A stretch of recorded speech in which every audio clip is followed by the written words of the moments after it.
pong opisyales de gobyerno de Cagayan, po gobernador, pong deputados, at 20 speaker tayo.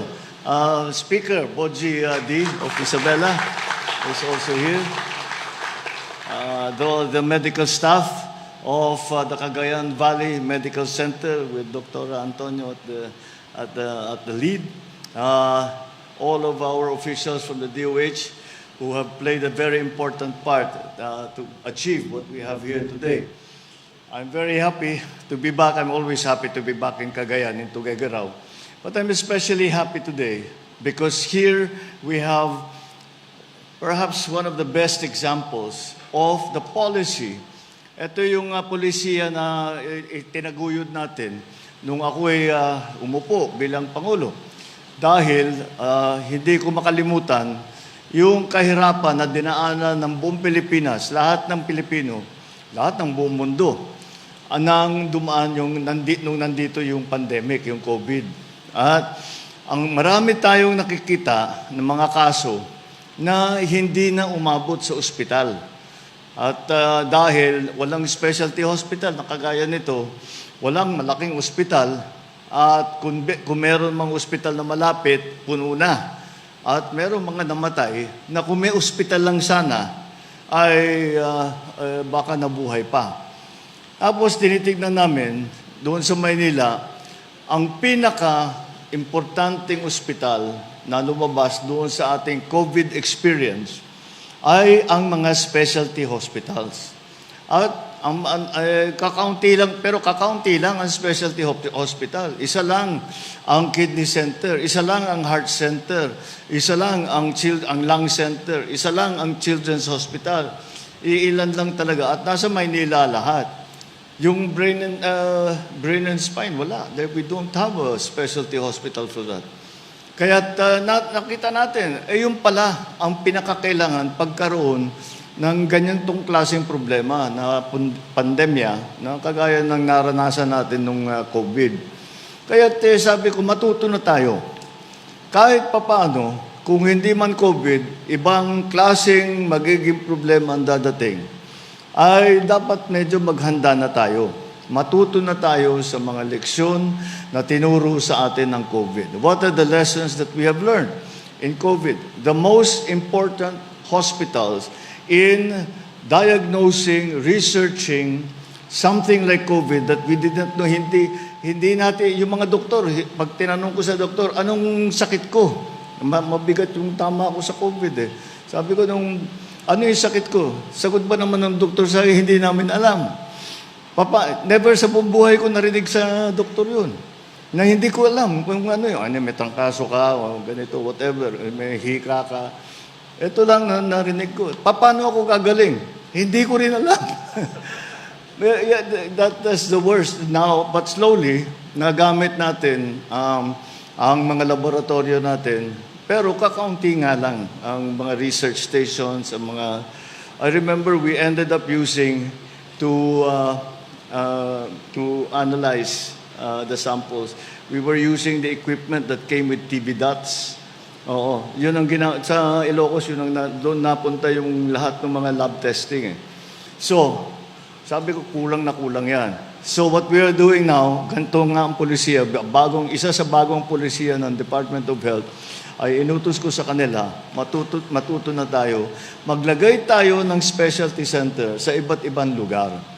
Para naman, kapag may sakit at kailangan mapunta sa isang specialty center, ay hindi pa kailangan lumipad pa o pumunta pa. Mabuti pa nga nasa Luzon kayo. 10 oras, at least makakarating kayong Maynila.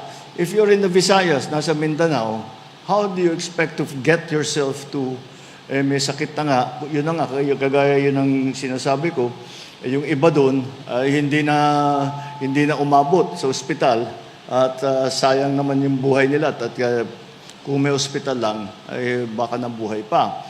Kaya ganito na ang aming polisiya, magtatayo tayo ng specialty centers.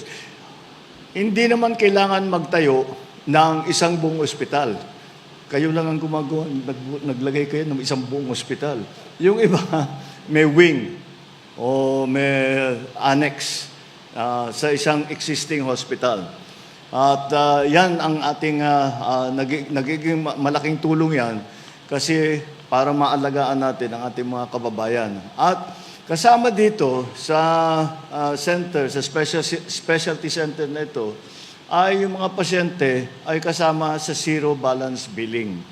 At ang ibig sabihin zero balance billing dahil nagko-contribute ang DOH, nagko-contribute ang PhilHealth, at saka yung lahat ng iba, mga MAIP na ginagamit din. Ito lahat-lahat para yung pasyente, basta't sila ay basic service lang at saka ward patient, ay hindi na sila kailangan magbayad ng kahit na ano. Siyempre, magpapatingin, pwede magpa-lab test ng iba-iba. We have also increased the coverage of PhilHealth on dialysis up to, and we also cover now, bago ito sa dialysis, yung gamot ng renal failure. But within dialysis, kapag one of the reasons na yung kidney, ayan, I can just see, on this site will rise a heart, lung, renal, and kidney transplant center. Yan, this is that will again apply. Kaya naman pala 30,000 na yung empleyado ninyo na we didn't realize. Pati si governor nagulat eh. Marami na pala kayo. But so all of this is kailangan talaga natin at patuloy natin ginagawa at nagpapatayo tayo. Let me tignan ko lang ang bilang. As of now,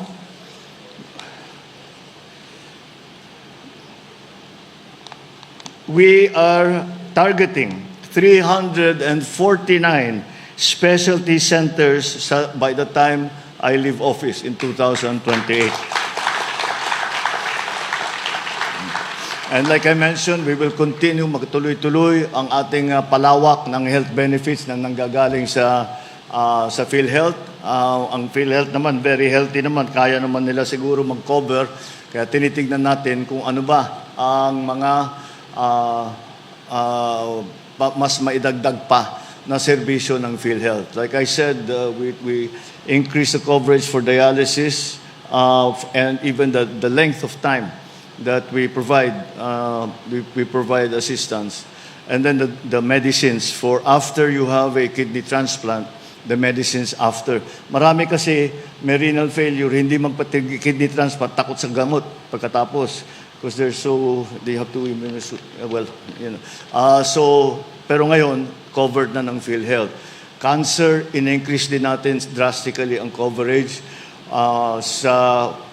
For pregnant mothers, also the care, the maternal care for mothers. We also have another program in DOH, the first 1,000 days. But the 1,000 days, binibilang yan from conception.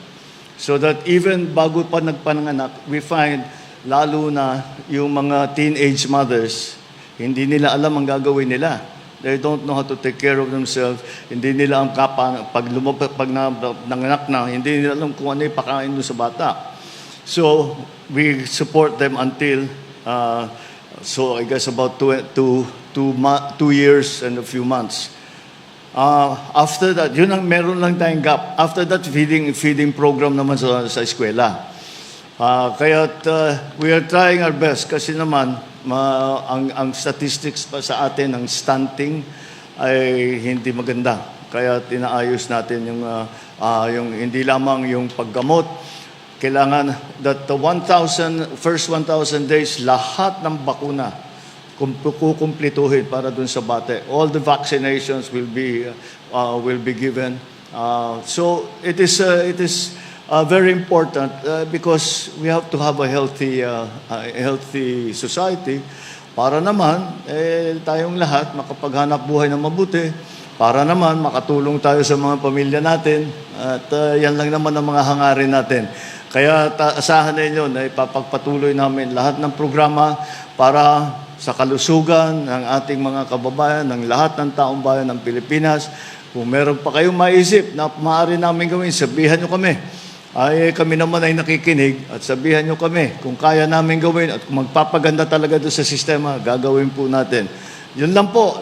Kaya po na tayo nandito at sana po itong pagbukas natin, itong magandang specialty center ay malaking maitulong sa ating mga kababayan. Diyos na po, ngayon bagamali.